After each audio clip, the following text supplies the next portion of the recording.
Hello, I'm Dawn Fluellen, and thank you for watching Chasing Dawn. They say you can't tell a book by its cover, and for a young woman named Katie B, this holds true. At first glance, stereotypes may consume us, but today we'll take a walk into the very heart of this beautiful creation.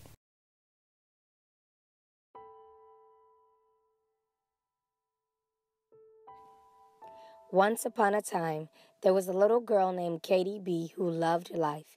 In 1986, Katie was in a car accident that placed her in a coma with a traumatic closed head injury.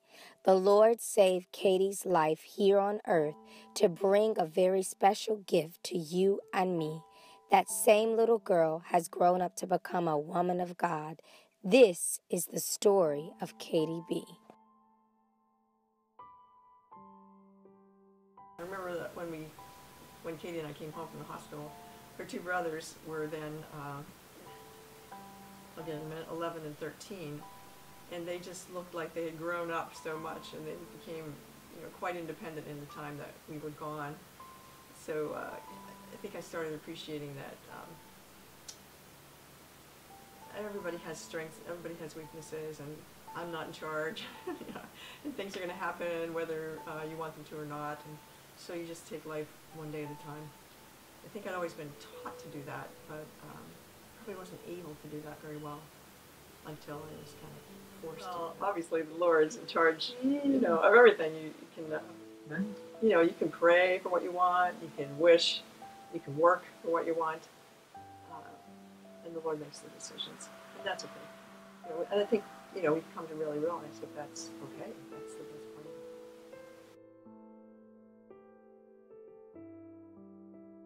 Well, of course, the Lord, works in your life individually and privately, but then He also sends people. And so being a part of a very connected church was just crucial. People took care of us. As a body of Christ, we're like His hands and His feet. And so people cooked for us. People took care of my boys while I was in and out of the hospital with Katie. People came and did therapy things with Katie so that I wouldn't have to do it. Just helped us in so many ways. Financially, sometimes we would just be stuck and give us money and just took care of us, welcomed us, cared for us, loved us. That's really a real key to making it through difficult things. So people around you, especially God's people. Now, Katie, who or what would you say is your greatest strength? Him. Amen.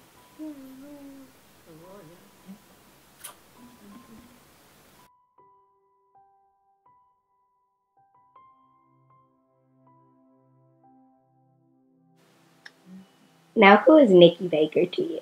To you and Katie? Well, Nikki and I met at our church when the girls were, I think, in 5th grade. They're both named Katie. Katie Bonberry, Katie Baker. They're both Katie B's. In fact, their middle name is Rose. Right. Isn't there? Yeah, they're both Katie Rose B. And so Katie Baker was in my Sunday school class. So that's when I first met her. And then I had all the children I taught at King's Christian Academy. I had all the kids in my classes at various times. So I got to really know them, and so we've known Nikki ever since our children were little. But now, especially, she's trained as a special education teacher and is taking a special interest in Katie. So she helps us all the time. She's Katie's excellent friend, dependable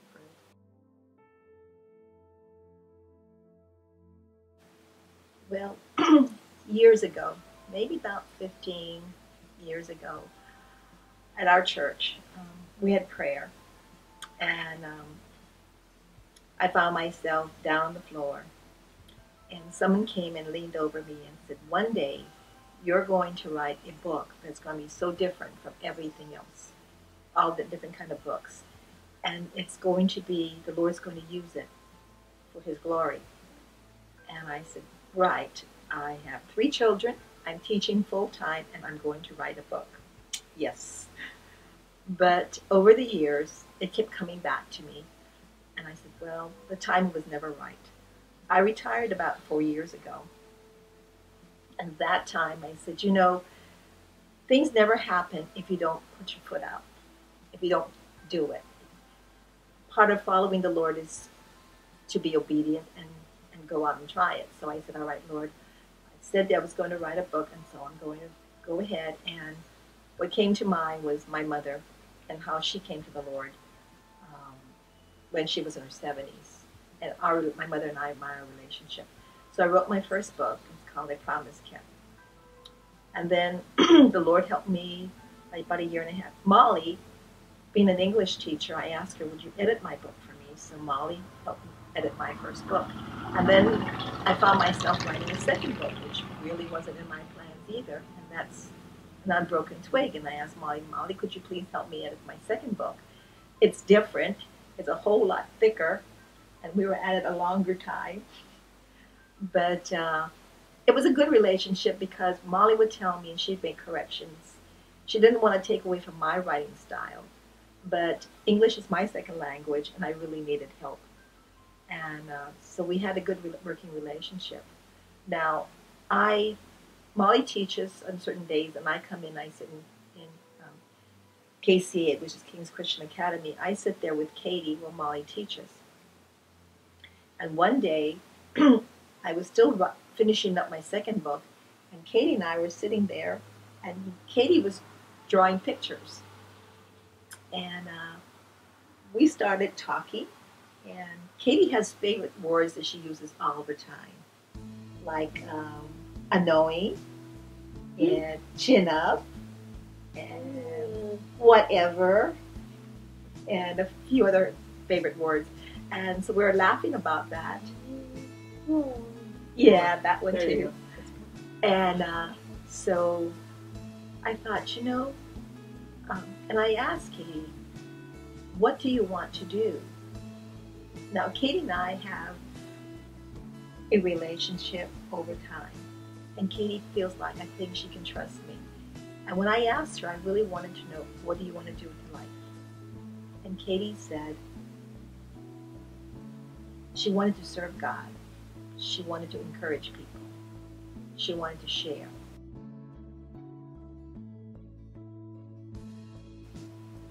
And I sat there and I thought about what she said. I saw what she was doing, and then the thought came to me,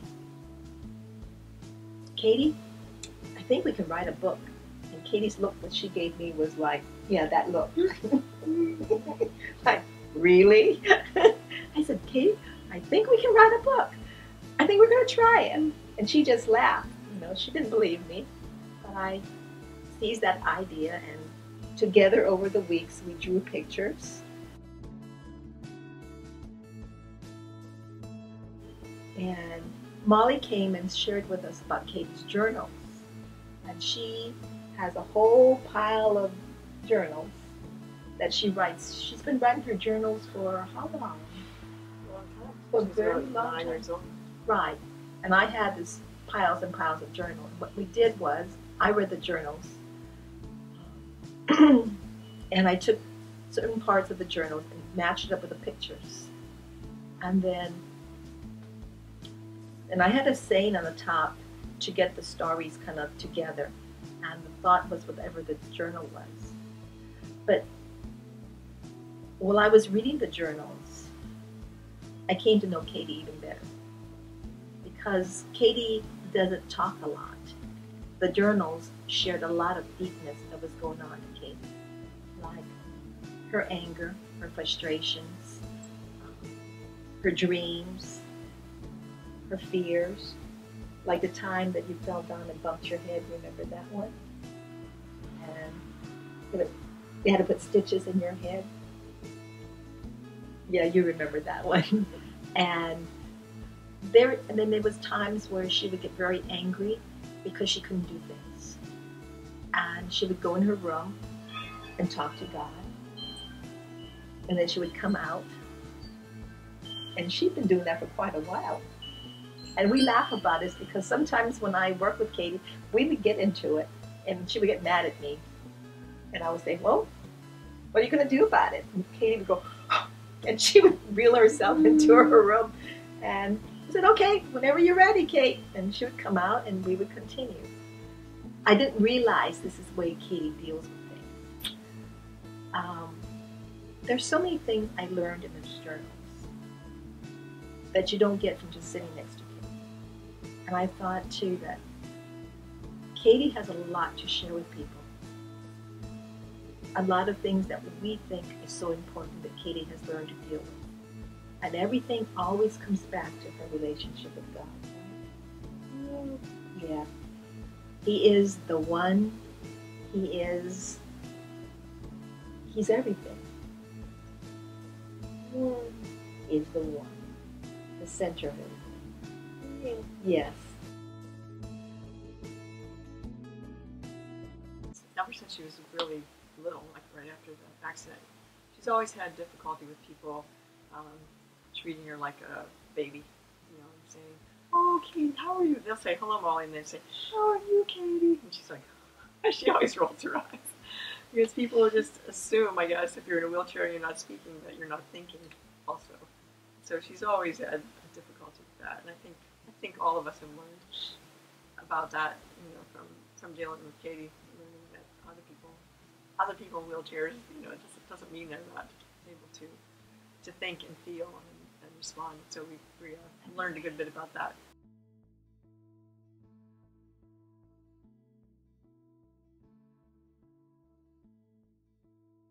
The book is Katie's ministry.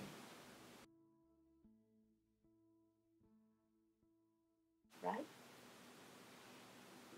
That Katie has a stamp, right? She said, yeah, that you're going to put in every book. Now, Katie wants to do it too is whatever she sells from the book, aside paying taxes and the other things that we had to, Katie wants to use the money and give it away to charity. And one of the very first ones that she wants to give it to is Johnny and Friends. Because when she was going through a very hard time, she read the books by Johnny Erickson Tada, and that has encouraged her.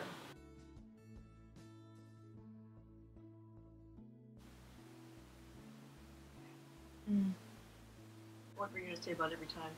When do you do chin up?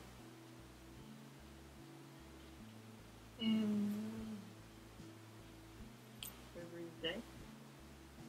Pretty much, yeah. We help each other do chin up, don't we? One day our pastor was teaching about encouragement, and he used the verse from Psalm 3, I think. It says, "Thou, O Lord, art a shield about me, my glory, and the lifter of my head." And Katie heard him say, "Lifter of my head," and so she went like this. And I said, "Yeah, keep your chin up." And ever since then, we've used chin up to remind us to keep our heads lifted up, to look up, and not look down, not be discouraged, not be dismayed at all. So she'll do it to me sometimes.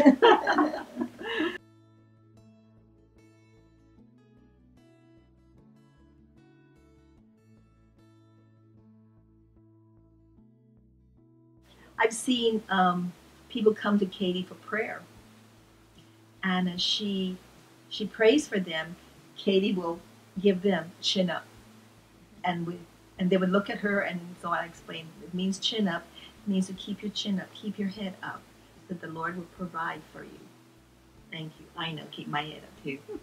not to look down, not to be discouraged, but the Lord will. And so when we came up for the title of the book, we had another title, and I didn't like that title. They said we need to change it, and that's where we came up with the idea. Because this whole story is about putting your chin up, right? That's how we came up with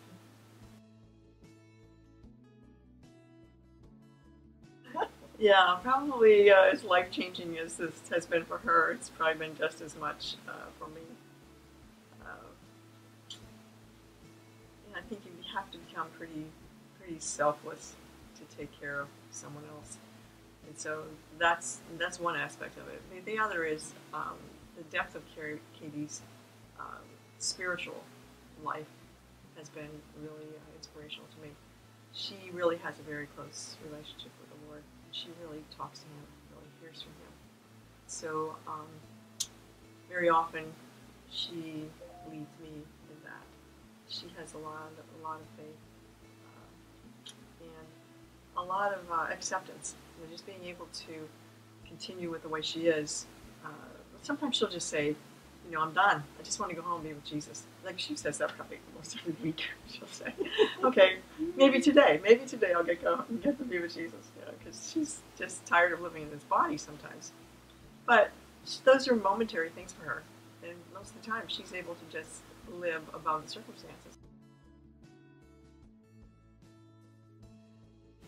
One day, I had a picture of Jesus dancing with Katie. This was several years ago. Yeah. And I got a piece of paper and I drew it. And I gave it to Katie. And I said, one day you're going to dance with Jesus. She nodded it. And I forgot about the picture completely. And when we were writing the book, I said, she had mentioned something about Jesus and dancing. I said, well, I got to draw that picture. She goes, no, my bedroom. I said, your bedroom? What about your bedroom? By my bedroom, by my bedroom. And she kept pointing to that. So I said, okay. I walked in her bedroom. I looked up and there was a picture I had drawn years before by her bed.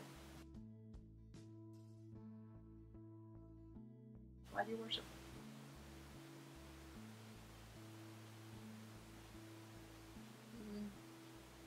With him? Are you thinking like when you're worshiping, you're with him? Is that what you mean? What do you do when you worship?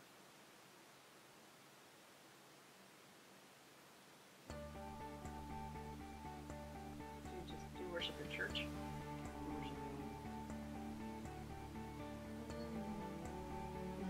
Anywhere. In the car. You're always worshiping in the car. Sometimes I leave Katie in the car if I'm running in someplace and leave the radio on for her. And then I come out and I'm walking toward the car and I see her doing this. And sometimes when Katie worships, she signs. Okay. And because I'm a teacher of the deaf, sometimes when she does, I sign to her sometimes.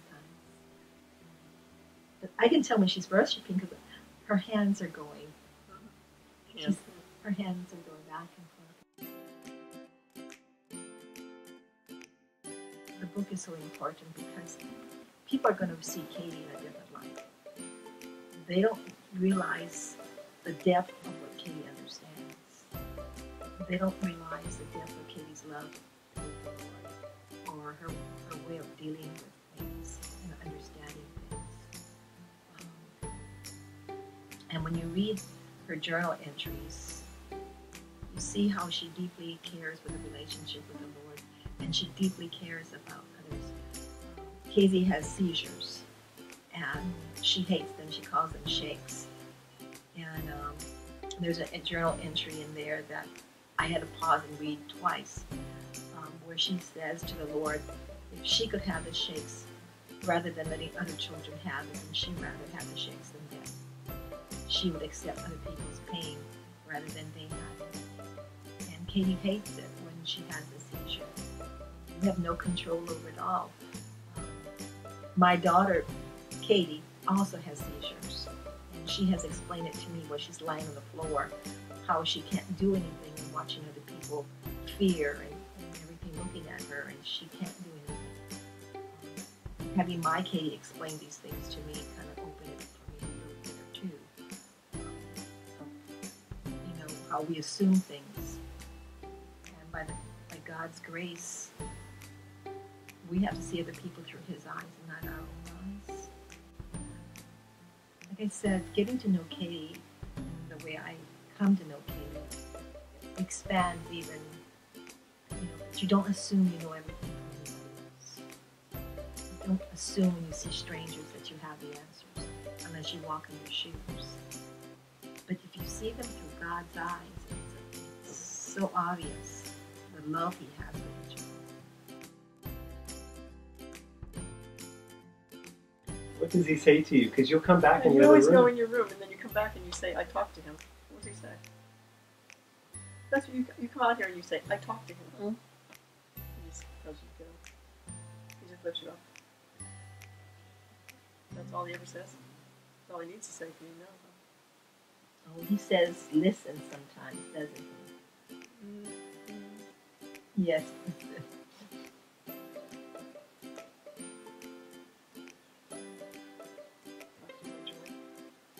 Yeah, it does restore the joy, but she'll come back in mind. One word. That word. Joy. That is a word that we use a lot. Joy.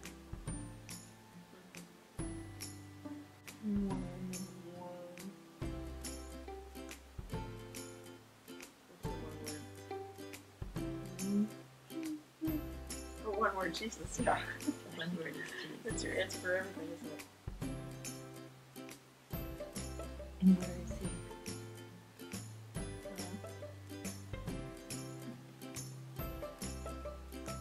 Yeah. Katie. Is that what you wanted to say? It's all about, everything's about